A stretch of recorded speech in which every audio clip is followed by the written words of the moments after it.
Salve nação, saudações rubro-negra. Separei aqui para vocês a entrevista coletiva do técnico Tite junto com Bruno Spindel pós Fla-Flu 1-1, tá bom, galera? Vamos lá pro vídeo então, no final a gente fala. Vamos lá, simbora. Bom, boa noite a todos.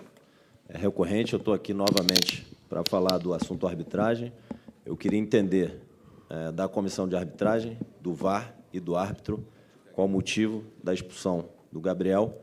Se quem esgana e agride o Gabriel é o Nino, o Gabriel mantém os braços para baixo, não revida a agressão, e a gente queria entender, ouvir o áudio do VAR, do árbitro e da comissão de arbitragem, o motivo da expulsão do Gabriel, que a gente julga completamente errada, se quem cometeu a agressão foi o Nino. Obrigado, boa noite. Isso. Obrigado, Bruno. Pode vir, César, por favor. Foi um absurdo Olá, mesmo, gente, cara. perguntas? O Gabigol não fez nada. Tite. Aqui. Boa noite, Letícia Marques, do GE. Eu queria falar um pouquinho. O Flamengo teve uma boa atuação e bom controle de jogo no primeiro tempo, mas no segundo tempo a gente viu uma queda de rendimento, talvez um pouco técnico e até físico. Queria que você fizesse uma análise dessa queda de rendimento e a que você atribui. No seu contexto geral do jogo, fez um grande primeiro tempo. Um grande primeiro tempo. Talvez ele pudesse reproduzir as suas oportunidades em efetividade, ele teria feito um placar mais elástico. Em jogos com essa grandeza, é inevitável momentos que o adversário também domine pela qualidade que tem e pela grandeza. Hoje estavam em campo, no Fla-Flu, os dois últimos campeões da Libertadores. Isso é muito. O Fluminense, num grande trabalho do Diniz, num grande trabalho de Paulo Angione e companhia, de fazendo um longo tempo, que vem num momento de confiança altíssimo, conquistando a Libertadores, e nós retomando esse processo de confiança e fazendo um jogo com o nível do primeiro tempo, foi impressionante para mim. No segundo tempo, as modificações e as trocas, também por isso, tudo revitaliza. No momento que nós íamos também fazer esses ajustes, a gente tomou gol logo em seguida, né? Para ter um jogador de velocidade e também para dar um fresh um pouquinho maior. Aí foram entrando, nós equilibramos o jogo, e terminou nos últimos 15 minutos, vamos falar 15, 20 minutos, ele bem mais equilibrado. Metade do jogo para mais, muito superior. Uma outra parte, 25 minutos, talvez, me balance a cabeça a minha comissão, é isso? De superioridade do Fluminense, porém sem uma contundência, sem a possibilidade de finalização maior. Sim, a efetividade deles, né? Precisaram de menos oportunidades para fazer o gol e a gente não conseguiu transformar as oportunidades que tivemos em ampliar o placar, né? Com uma margem maior de gols. Falando para terminar, e fica a sensação assim, ó, se tivesse invertido o primeiro tempo para segundo, com todo, ficaria uma sensação de poder ter vencido o jogo pelo desempenho que a equipe teve. Nós ficamos com essa sensação assim do mais em função não do desempenho, mas do resultado. Professor, boa noite. Bruno Castanha. Essa questão de baixar as linhas em alguns jogos, ela vem pela parte física ou por uma situação do jogo em decorrente de o adversário vir para cima, de você ter mais campo para fazer a transição? E se pudesse também mais uma pergunta sobre o Pedro, né? Porque o Pedro sai já com o jogo já 1-1, também foi uma parte física, foi uma parte da sua leitura. Se pudesse falar para a gente em relação a isso, obrigado. Jogos com diversas etapas do jogo, e um jogo com a coordenação de movimentos que tem o Fluminense para a saída de bola, e na saída de bola ele empurrar a equipe para baixo, não que a equipe quisesse. Ela não quer, ela quer jogar num plano parecido com o do Palmeiras, para pegar o exemplo, né? Mas ela tem que ver que do outro lado tem qualidade também, senão a gente fica olhando o futebol sob uma ótica só, e aí não dá. Então, teve o mérito da equipe adversária e depois a gente reequilibrou. Nesse reequilibrar, a gente precisava ter um time mais fresh também. Eu tenho um jogador com a qualidade do Gabi, eu tenho um jogador com a qualidade do BH, tem jogadores com a qualidade. Eu tenho que estar até para tu ter velocidade, porque eles estavam se expondo e tendo a possibilidade também de jogada no espaço. Pedro mais pivô, e tem feito bons jogos, mas tu tens a condição também de usar todo o material humano que possa ser possível, no caso, Gabi, BH... Everton Ribeiro. E outros mais. Não como ideia, mas como uma situação do jogo. Boa noite, Tite. Léo José, aqui do Coluna do Fla. Aqui. Nesse um pouco mais de um mês à frente do Flamengo, 7 jogos já disputados com essa partida de hoje, você já consegue enxergar, já conseguiu detectar alguma carência do elenco, já visando o trabalho de 2024? Eu não penso. 2024, palavra de honra. 2024 só vai surgir, só vai ser planejado a partir da realidade de 2023. Senão a gente vai estar sempre procurando os jogos, os treinamentos, as situações. No final, eu tenho a condição de te dar uma resposta mais coerente, mais justa, com mais discernimento. Agora, nós temos quantos jogos ainda? 6 jogos. Nós estamos a 7. Temos 7? Não? 5 jogos. Tem mais 5. Nós temos 7. Foi o 7º jogo. Então, no final, eu te prometo. Eu vou ter uma condição melhor. Oi, Tite. Oi, César. Tudo bem? Boa noite. David Sharp, do Antenados na Jogada. Eu queria perguntar para vocês em relação aos laterais, porque no trabalho da seleção brasileira, eu não falo só na Copa do Mundo, tiveram muitas críticas pela maneira com que vocês usavam os laterais que vocês chamavam de construtores e que muita gente encarava como defensivos, que laterais que não apoiavam tanto. Vocês começaram com Wesley e com Ayrton e hoje colocaram o Felipe Luiz e o Mateuzinho que vem bem, já vem jogando bem há um tempo, mas os dois não passaram tanto, né? E até te perguntar por que não a troca do Felipe Luiz no segundo tempo e o que você pensa realmente do jogo dos laterais, do apoio dos laterais ao ataque, até diferente do que começou nos primeiros jogos. Obrigado. Depende do adversário. Todo o nosso trabalho, a estrutura nossa, né, de construção, como você disse, usando os laterais por dentro, depende muito também do adversário, das forças, né, e da vulnerabilidade do adversário. Então, para esse jogo, nós entendíamos que, como tínhamos 2 externos, se você coloca um lateral que ultrapassa também, muitas vezes os 2 ocuparão o mesmo espaço de campo, em termos de amplitude. Então, por isso, e também, né, pela uma das forças do Fluminense são contra-ataques, né, com jogadores... Alô? Com jogadores de impacto nesse setor ofensivo, pelas laterais do campo. Então, por isso, nós, respeitando o adversário também, nós deixamos a construção mais para os jogadores de meio campo, né? Os laterais serviam muitas vezes de apoio, ou então quando um externo tinha uma ação interna para dar amplitude.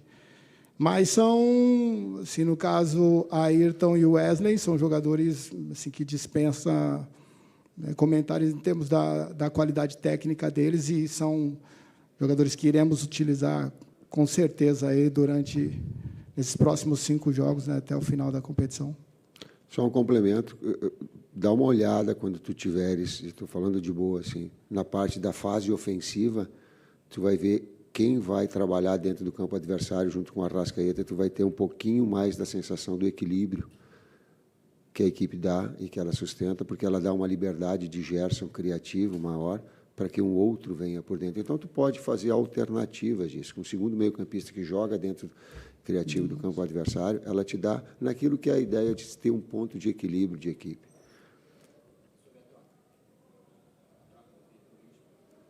Tem 5 substituições para dar ritmo num jogo acelerado para caramba desses. É inevitável 5 substituições de tu ter todos preparados. É inevitável.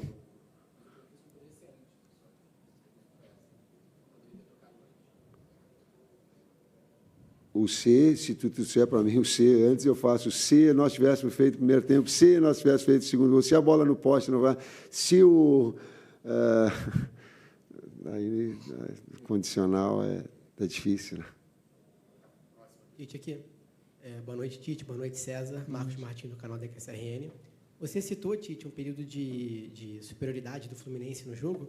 Eu queria que você avaliasse se essa queda do Flamengo tem relação com a parte física, com o aspecto físico da equipe, e também como anda essa questão da preparação física do Flamengo. É óbvio que você assumiu, né, junto com o Fábio, há pouquíssimo tempo, né? Como é que anda essa parte física do Flamengo? Eu gostaria que o Fábio respondesse isso, e eu não gosto de transferir e falar de trabalhos dos outros. Eticamente, não é. O que a gente tem que fazer é ajustar, e sabemos das dificuldades, das adversidades todas, é o nosso jeito de imprimir ritmo, como colocou. Eu estou gaguejando para dizer que eu não quero falar disso daí. Pronto. Não quero falar. Não quero ser antiético, não me sinto bem. Não me sinto bem. Tite, César, boa noite. No primeiro tempo, eu percebi também uma contribuição muito grande da dupla de volantes do Flamengo. Tanto que o gol saiu do pé do Eric Pulgar, no passe para o Arrascaeta, e o Gerson também tendo uma participação, uma movimentação muito importante, jogando um pouco mais interno, né? E melhorando substancialmente a saída de bola. E, no segundo tempo, esses dois jogadores têm um comportamento diferente, com a entrada do Thiago Maia, o Eric Pulgar um pouco mais adiantado, o Gerson um pouco mais aberto.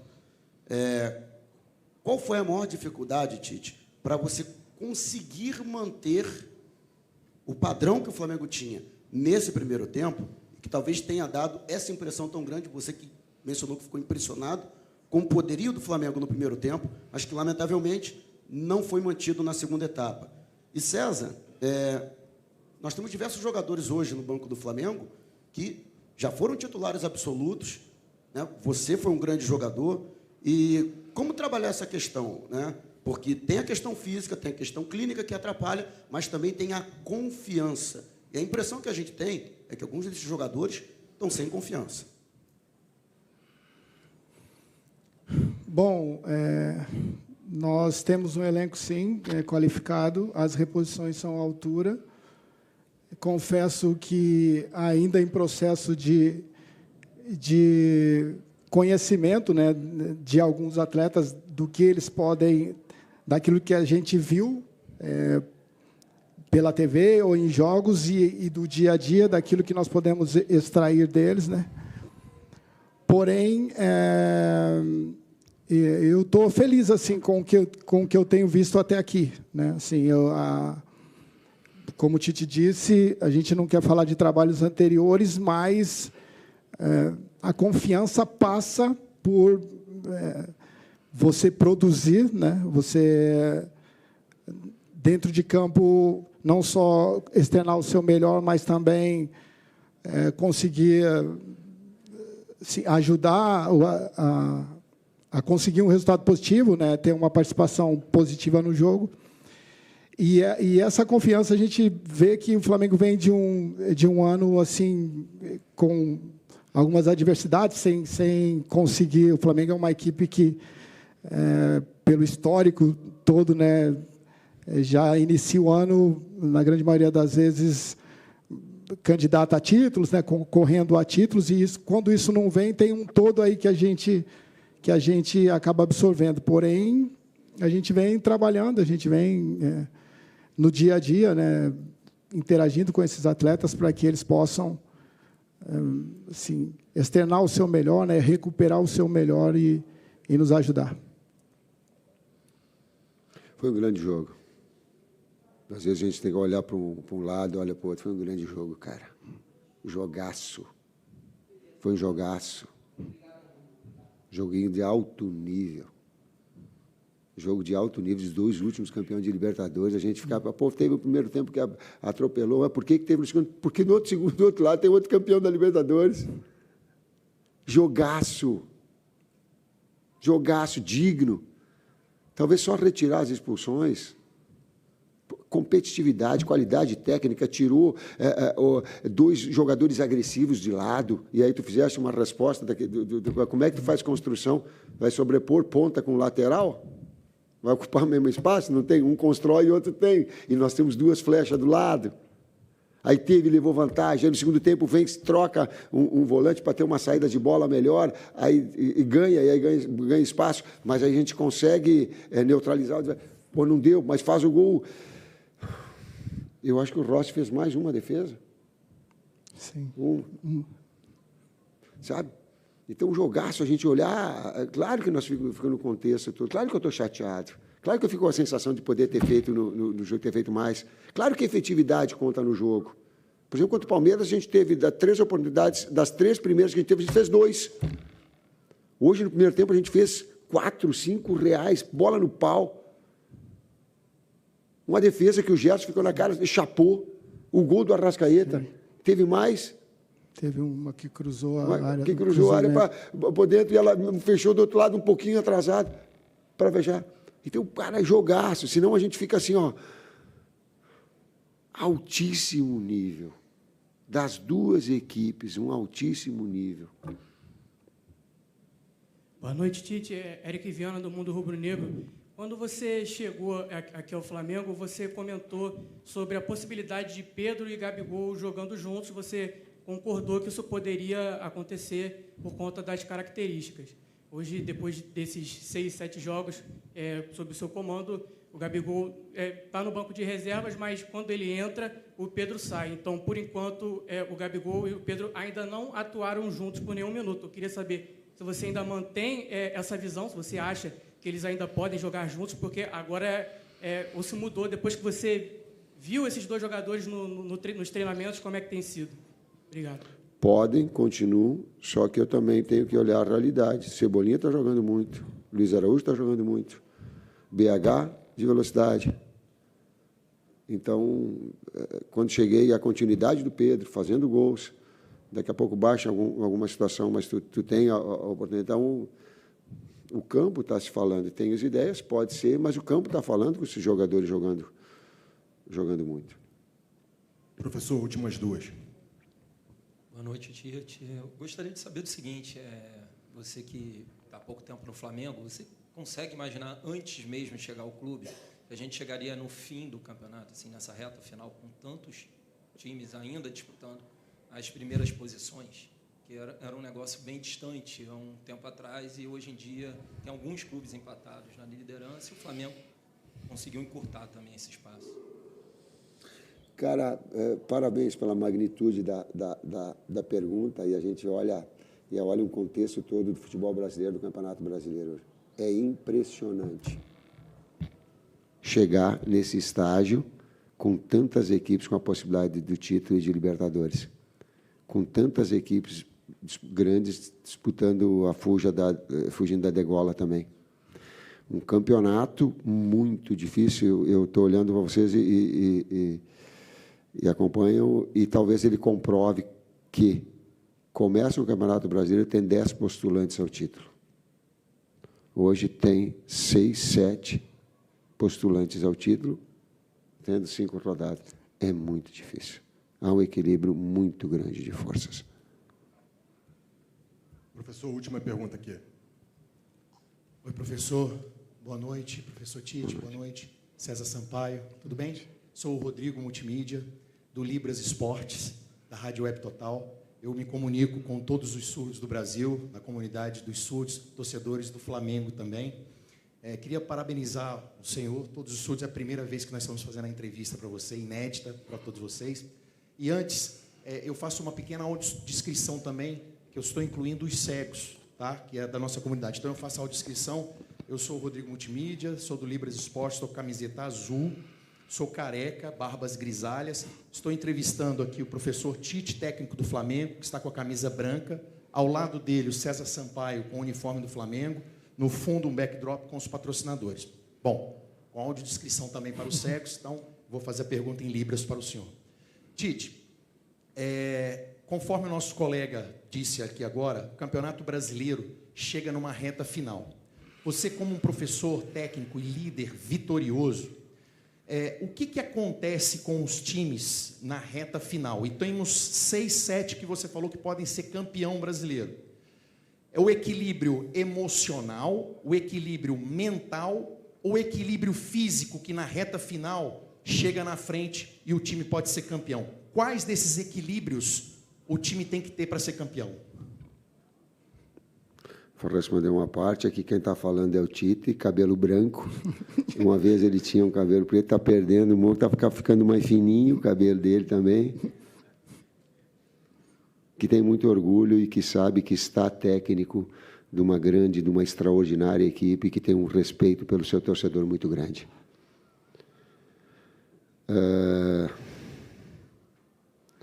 O campeonato, ele te remete, e aí eu vou, não é um clichê, mas é uma convicção minha. Ideias, por vezes, se modificam, mas nesse aspecto final é o mental, é o físico. Me parece, Fabinho me corrige, Bruno, Juan, são quantos a projeção de quantos jogos? 70 e quantos jogos do Flamengo no ano? 77 jogos. Então, há o físico, ele é o mental, ele é o tático e ele é o técnico individual. E essa junção de fatores é que determina um desempenho, excelência, superioridade, jogar bem, isso tudo interfere. É isso, gente. Muito obrigado. Tá aí, galera, a entrevista coletiva do técnico Tite, junto com César Sampaio, e no início da entrevista teve também o pronunciamento do Bruno Spindel falando da expulsão do Gabigol, que foi mal expulso, né? O Gabigol não fez nada, o Gabigol foi agredido e ele foi expulso. Ou seja, tem que caber um recurso, né, cara? E esse árbitro tem que ser afastado, né? Que arbitragem ruim no segundo tempo. Pelo amor de Deus, foi muito fraco. O Flamengo fez um bom primeiro tempo, né? Isso daí não é novidade para ninguém. Quem assistiu o jogo viu que o Flamengo fez um grande primeiro tempo. O Fluminense teve mais sorte que juízo, teve bola na trave, o Cebolinha fez um bom primeiro tempo, o Luiz Araújo, o Arrascaeta fez um golaço, né, cara? Com uma canhotinha. Então, assim, se o Flamengo tivesse tido um pouquinho de sorte, aquela bola na trave teria entrado, ou se a pontaria dos nossos atacantes e meias estivesse melhor no primeiro tempo, também poderia ter matado o jogo, sei lá, feito ali 2-0, vai. E o gol do Fluminense foi um gol bizarro, cara, com um erro de saída do nosso querido Rossi, que, sei lá, ele se perdeu no tempo da bola. Fabrício Bruno não conseguiu chegar a tempo. O jogador do Fluminense se enrolou todo, a bola bate no pé dele, bate no outro e entra no gol. Uma falta de sorte tremenda do Flamengo, que jogou mal o segundo tempo, cara. Bruno Henrique entrou, não fez nada, não conseguiu fazer nada. Thiago Maia entrou, também não conseguiu fazer nada. Gabigol entrou só para ser expulso. A culpa não foi do Gabigol pela expulsão, porém ele não conseguiu jogar também.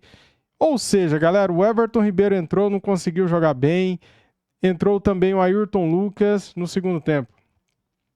Cara, a briga pelo título tá complicada, hein, galera? Eu nem quero falar mais em briga pelo título enquanto a rodada não acabar. Vamos esperar o Bragantino jogar com o Botafogo. Vamos esperar para a gente ver o resultado do jogo do Palmeiras e também do Grêmio e Corinthians, né?